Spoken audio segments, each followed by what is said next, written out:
Good afternoon, everyone, and welcome to the Human Energy Show. I'm your host, Yvonne Durasso, and I am joined today for the first time with my co-host, Dr. Marie Celestine.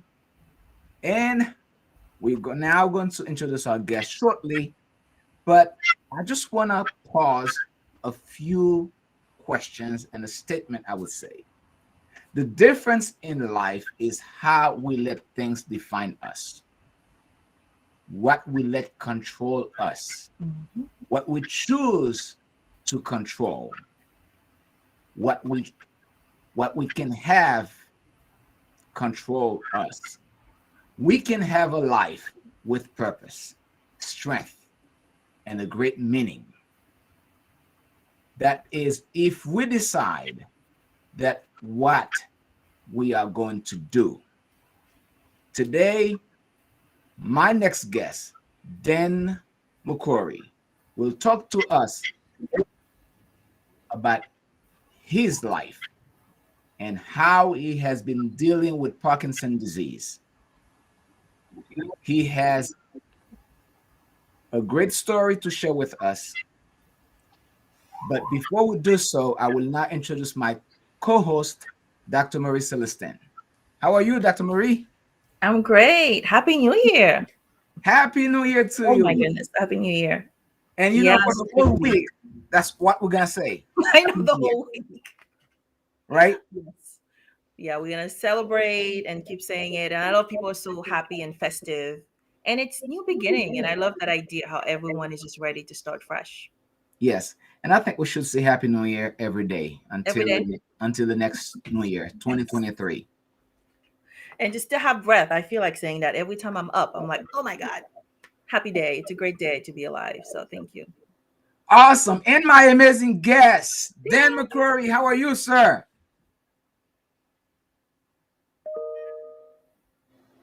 Can you hear me, Dan? Excellent. Thank you so much for having me on. Awesome, awesome. And I know you're Loud in and clear. California. How's California weather treating you? Weather's great. Awesome, awesome. I'm so happy to have you on our It's show colder than we're today. used to, but I can't complain because we're in it.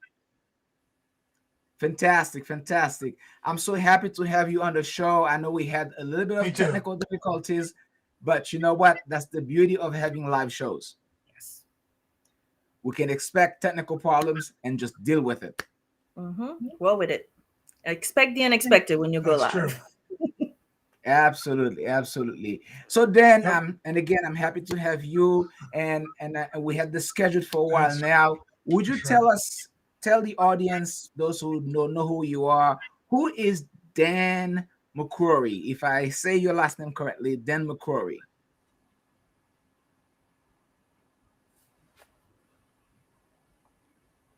I think we're having a little bit sound issue.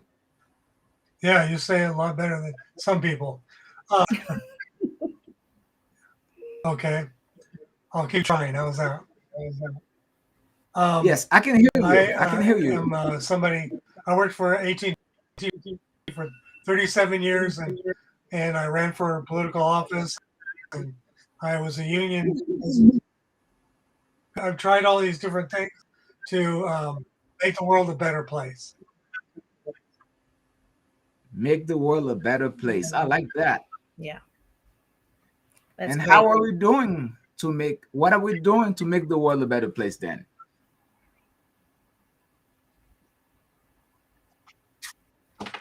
I'm writing books. I've been a writer all my life, but I worked at the phone company, the 9 to 5 to pay the bills. And now that I'm retired, I can do what I really always wanted to do, which is books. Awesome. And what are the subject areas you write about? I started off with this one, Capitalism Killed the Middle Class, as a way of Mm, showing the history of how we've gradually over the years lost a lot of our rights and became more about corporations and the wealthy. mhm. So I dealt with those issues. And then during COVID, the first of COVID, I was sitting around with nothing to do, so I thought I'd write my first novel, which is You'll Forever Be My Always. And this is a book Ooh. that's near and dear to me. And this one took 4 years. This one took 4 because it dealt with Parkinson's disease. Mm-hmm. Which we want to talk to you about today. And by the way, I love the title of your book. You Will Forever Be My Always. Yeah. So why did you come up with that title? I stole it. You borrowed it from where? I saw everything. I was in Home Goods and I saw there's some blankets and pillows and knives even. And I said, "This was a book. What would it be about?" And so it gave me a chance to tell my story. Okay. Now, your book, who did you write it for? Well, writers may not always tell you this, but the first person that they're writing the book for is themselves. They want to figure out some problem in their life or some way to deal with something. Right, Dr. Marie? I agree. Yes. Self. And then share that. But was that always the case, or was something else inspired you? And then,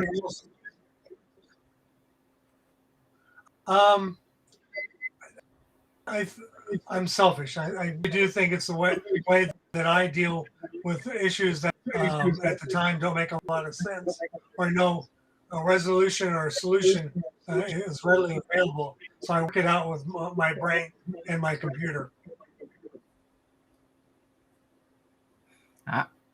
And I can agree with what you said about writers write for themselves first. And many times we write something, something that that is a challenge for you, something that you're dealing with, something you're trying to understand.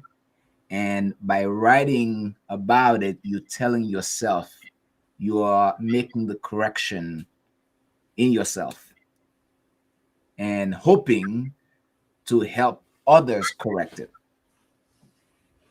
Yeah. I agree. I think other time it's like trying to make it make sense. For me, it's just make it make sense. Certain things you experiencing where it makes sense on the page, right? Where sometimes you go through it and it feels like you watching it while it's happening, but on the page it's almost like you can relive that story, but also share that where others can also get a message through your story. Mm-hmm. Yeah. So as far as the disease, then the Parkinson disease, so when did that start? When did you start dealing with Exactly. And there's a lot of facets of Go ahead. Yes. When did you start dealing with that? About 7 to 8 years ago, I noticed my thumb was twitching when I wasn't paying any attention. But as soon as I looked at it, it would stop. Which about 7 years ago. And there's also my face now, but as far as it's a very individual thing. Different people have different symptoms and things like that, and so it's a very individual kind of disease, and you have to deal with it on an individual basis. So, I mean, there's a couple of common things like the tremor, but that's about it. And I've tried to explain that all in my book so that you see a progression. Mm-hmm. So how can the book help someone who's either has a family member recovering from the disease or they have it themselves? So how can the book help them? Well, it makes them feel less alone. I looked at before I wrote this book, I looked out there to see if there's other books about it, and they were all nonfiction. There wasn't anything that dealt with it in a humorous way, in a way that gives you a chance to say, "Whoa, somebody else is going through this also." And that was one of my intentions of the book, to show that a lot of us are in the same boat together. Because I think 4 million, no, I think it's 1 million in the United States that are dealing with 10 Parkinson's. million global. Oh my And goodness, it's supposed to be an 1 epidemic million? coming up in a few years. Ooh, that's a huge number. Yeah, It is. And it's 10 million global, actually, which is even bigger exactly. globally. Yeah.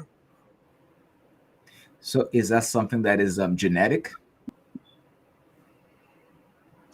In some cases, it is. I don't know if you've seen all the TV commercials lately about some insecticide that's supposed to be affecting a lot of people.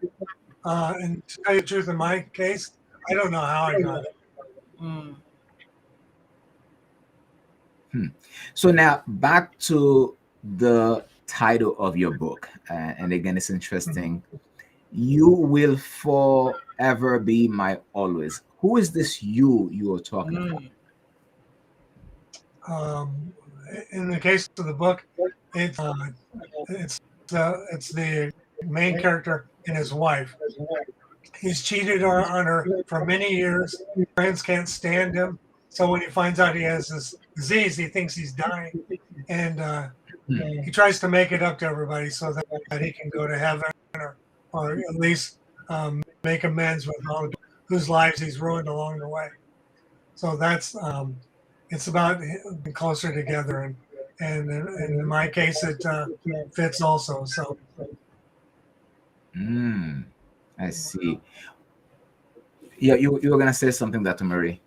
Yeah, no, I mean, and thinking it just remind me of a story of redemption. You know, when you have that wake up call, and then it's like everything, yeah, either everything makes sense, and then you realize I gotta make a shift, right? And so all of a sudden you see everything you've done wrong, but perhaps some things you've done right, but that you still have a chance to to literally redeem yourself if that's even possible, but be willing to ask for forgiveness and talk to others, and be more humble. I think sometimes wake up calls or diagnosis kind of put life in perspective. Yeah. So do you think a chronic disease exactly. creates This guy's a total fear? jerk in the game. So you think the disease makes you like afraid and that you're Fear, gonna yeah, die fear, and that you have to depression. making sure that you're okay, that you're safe. If you die today, you're gonna be safe. Awesome, awesome. Now, would you care share with us like a paragraph in the book that is meaningful to you, interesting to you, that you want to share with us? Gee, I could probably pick just about anywhere. Just like open the page, open the book. Um, okay, this yeah, the book is page 61. He always forgets to take his medicine. So it says, um, Tina handed Charlie his pills and a glass of water. He tossed the meds into his mouth and took a big swig of water to gulp them down. Thanks. If anyone needs me, I'll be writing. Pain in his hips and the base of his spine was an everyday thing. It made him lean to the right, bringing on the political jokes. He tried to close the door gently, but it got away from him and made much more noise than he had intended. Tina looked at John, which is his sister-in-law brother, with concern. Maybe you shouldn't make so many jokes about his Parkinson. He says, "Are you kidding?" He hides his fear behind the humor. And she says, "He's not laughing." Hmm, interesting. Yeah, that's a great passage. I mean, has humor and laughter helped you as well since the diagnosis? And a lot of ways, I'm like Charlie Wise. I even when I'm in the hospital, I try to make the nurses laugh. I because being around people that are gloomy and doomy doesn't do anything to make Yeah. me better. Mhm, mhm. I think when you bring humor in some of the worst situation that's going on in your life, and I think it creates some type of energy, some type of healing. You pretty much Mm, creating your own healing when you bring humor. I mhm. remember my dad, who passed away a year ago, exactly a year ago in January of last year. I remember when he used to punish us, he would punish us with humor. He would say, "Come in, Hmm. you're gonna I'm gonna go ahead and make sure that you go through some really tough time right now. And the way he would say, the faces that he would make, and he would make you laugh. And as a kid, I used to hate that, but he would punish you. He would punish you with a belt, but he will tell you some joke at the same time. And even if after you go through the pain, you'll be like, oh man, this old man is funny, Mm. and I could never understand why he did that. But as I start growing up, I'm like, you know what? Maybe when you go through pain, you can introduce humor to it. I think also that people associate punishment with anger.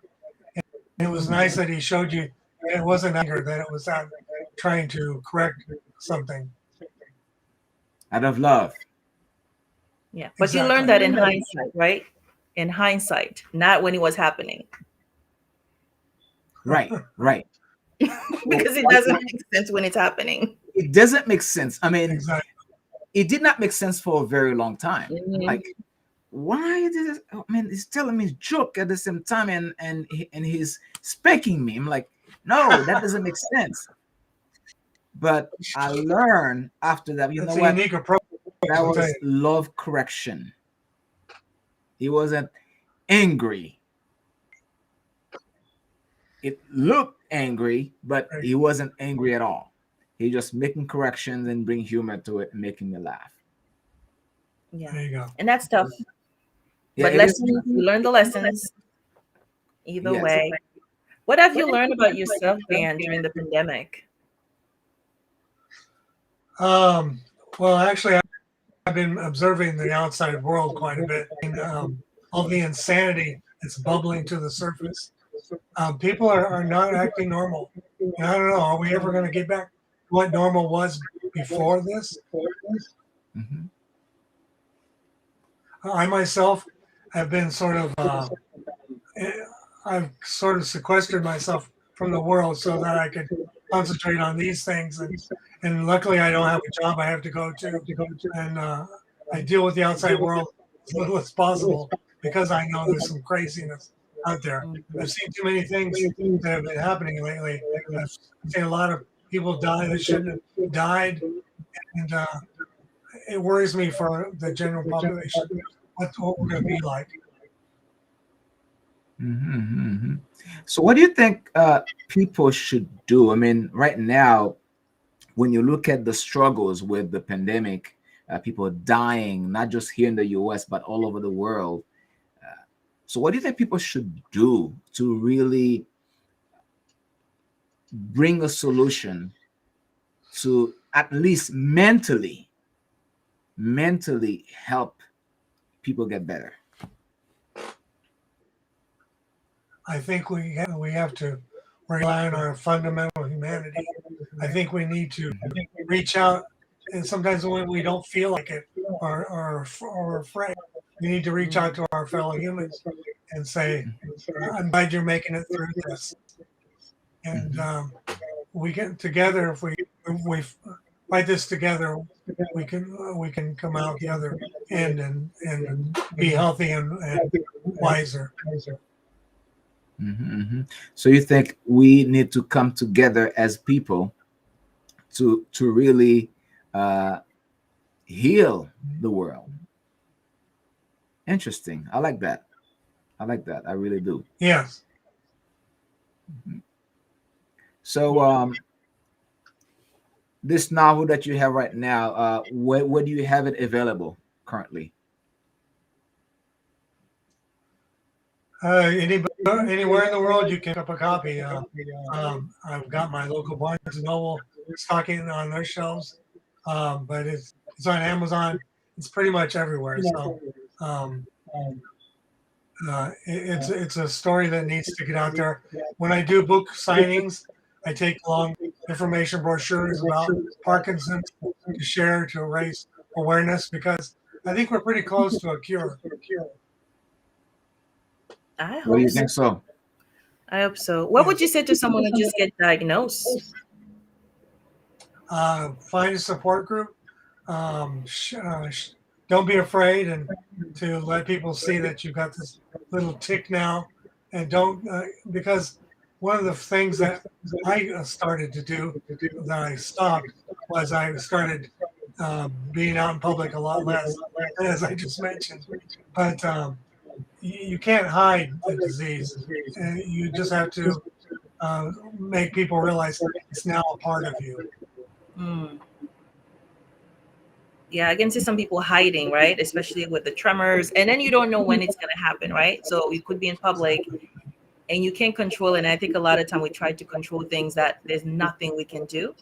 And so hiding it doesn't really do anything. And so a lot of people, and then it's not a visible disease, right? So I see a lot of time I was telling even now that it's when celebrities are affected that we realize, oh my goodness, this is still affecting a lot of people. Would you encourage other, I would say, survivors to also share their stories in their own way with friends, family, and the world?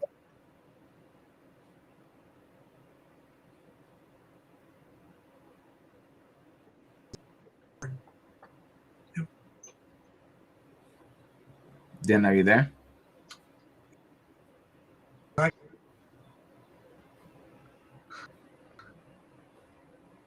Dan, we're not hearing you. Oh, I think the screen may be frozen.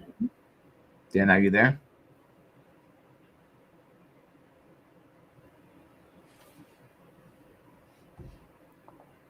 Yeah, I think he may have agreed. That's what I heard. And oh, it's froze. Yeah, I think it's the screen. It happens. Mm-hmm. Dan, we cannot hear you.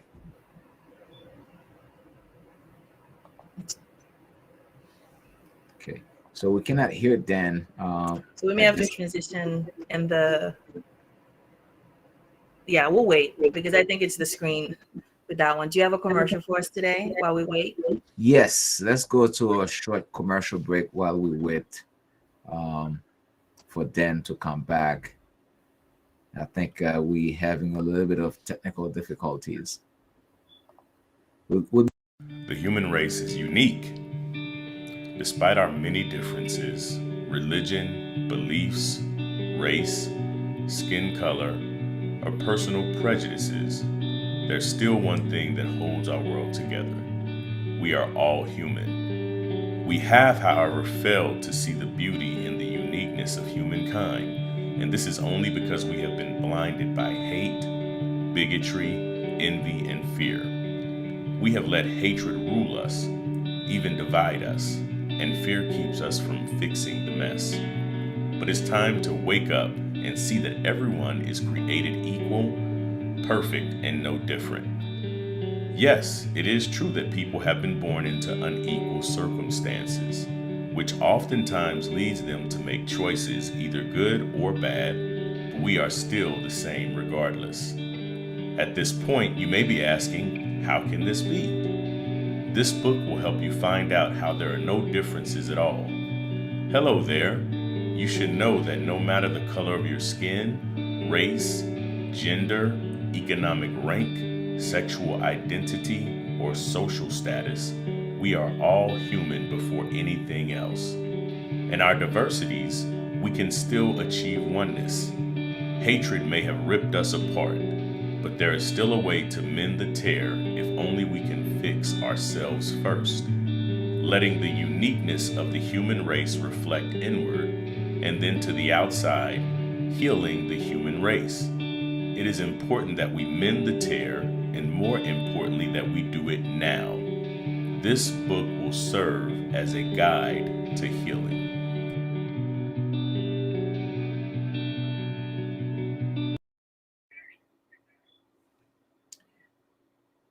Hello, welcome back, Dr. Marie and Dan.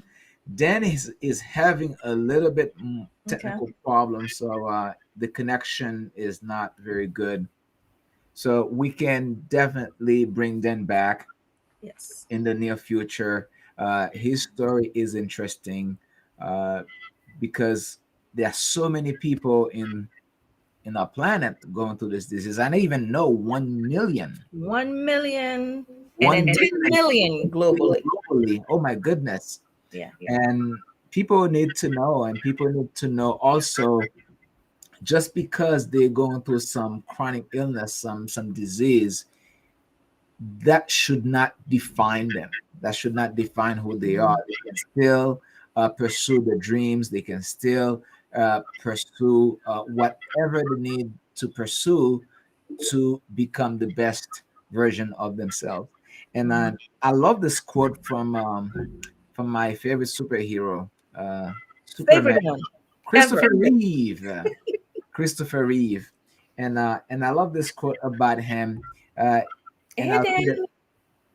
Hello, then you back. He's not back. No. Okay. And I love this quote about Christopher Reeves that says, "When the unthinkable happens, the lighthouse is hope. Once we choose hope, everything is possible."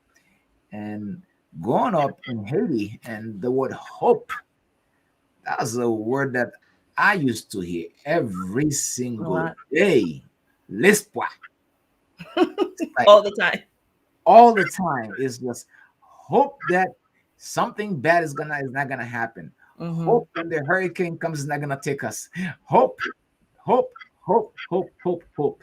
And until this day, and one of the things that keep me going is hope that everything is gonna be okay. Hmm. You know, Hmm. That's and a whole affirmation right there. Everything is possible. everything is possible. Yeah. And I look at so many other people like Nick Vujicic. I hope I say his name right. Nick Vujicic. He was born with no arms and no legs, but Mm-hmm. he did not let that define him. And Yeah. he said himself, "There's nothing that he cannot do. He plays Right. soccer, golf, he swims, Anything.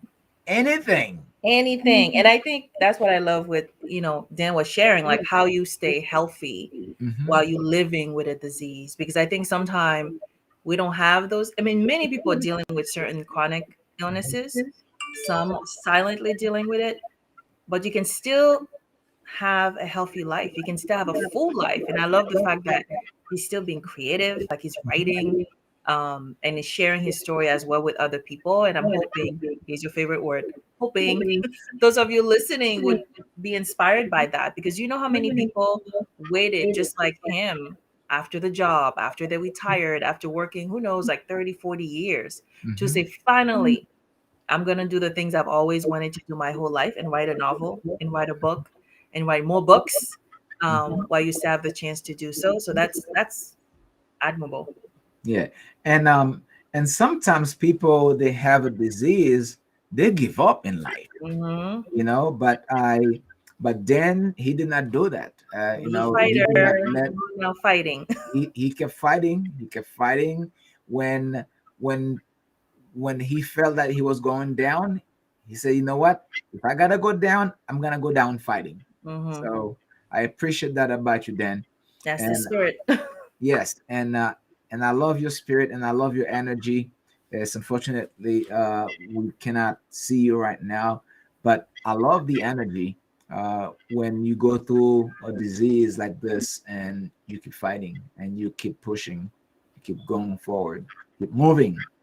With a little humor, which I love too. I think, Maya says the same thing, just living life with that humor and not Mhm. take things seriously. I hope Yes. you agree, Dan, with that. Dan, are you back? Can you hear us now? Awesome, awesome. So it's about time that we end our show, Dan. And You do. unfortunately, we had some major I technical don't suppose you can hear me. difficulties. Uh, yes, I Yes. I can hear can. you Yes, loud I and can. clear. But I will. Yes, it's clear now. But I will let you, um, you know, conclude for us and give us something. What do you hope Yes. to see about this disease that is affecting a lot of people, 10 Hmm. million people globally? what do you hope to see happen about this disease to put an end to it? Mm.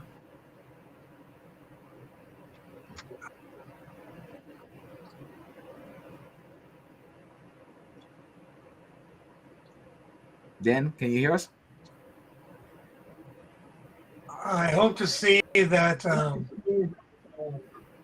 Yes, I would like to see in our lifetime a cure for this. And I think the way medicine's making leaps and bounds, that's very, yes, it's very possible to happen. Of course, of course, Can of you hear course. me? Yes, I can. Yes, Yes, I we can. can. Yeah. So thank you so much, Dan. It was great having you on our show This today. will And I happen. know, yes, yes. We have a So, cure. Yes. yes, we would love to have you again. And Can you hear me? and yes, I can. And I hope that people can pick up a copy Thank you. of your book, either share it with a family member or friend who's going through something like, like, like this type of disease, because with humor, I believe there's so many things that you can do. And I'm the type of person, people say, "Oh my gosh, you have so much humor and you just laugh and smile all the time." And you know what? I tell them, you know what? This is a gift. And God has blessed me with a gift to smile, to share a smile. Because Mm. when you share a smile with other people, you just never know. You just never know what the smile can do, Right. to the one who receives it. So, and I like humor, and I like that you bring humor in your writing, because that not only makes it interesting, but also it brings healing to the soul. So I appreciate you joining us today. And Dr. Marie, do you have any final say? Final say, I mean, I would say just be encouraged by Dan's story, because a lot of time we don't hear it. And now that you know someone can live and still be healthy and tap into their passion or even their purpose before it's too late. And so a lot of us, we wait, right? And Dan didn't wait. So he keeps sharing the story, letting other people know, but sharing your story and leaving that as part of your legacy. And so there's no right time. So I'm glad the wake up call, tap into his creativity and say, let me write that story now, and share that with the world. So I'm grateful for that, Dan. Awesome, awesome. And we will end with this quote from Dr. Martin Luther King. Ooh, We must accept final disappointment, but never lose infinite hope. never losing infinite hope. Thank Hope you is the very word much. of the day. The Hope word and of the humor. day is hope. Hope and humor. Okay. All right. Thank you, guys. We appreciate you, Thank Dan. you. You have a great day, and I know you have a lovely weather in California. So I would love for you to share a little bit with us about the weather in that you have down in California, because it's cold here in Thank you. Florida. And Dr. Marie is in Massachusetts. It's even colder there. Yes, it's Arctic. It's winter. It's really winter. So Okay. All right. You guys have a nice evening. thank you.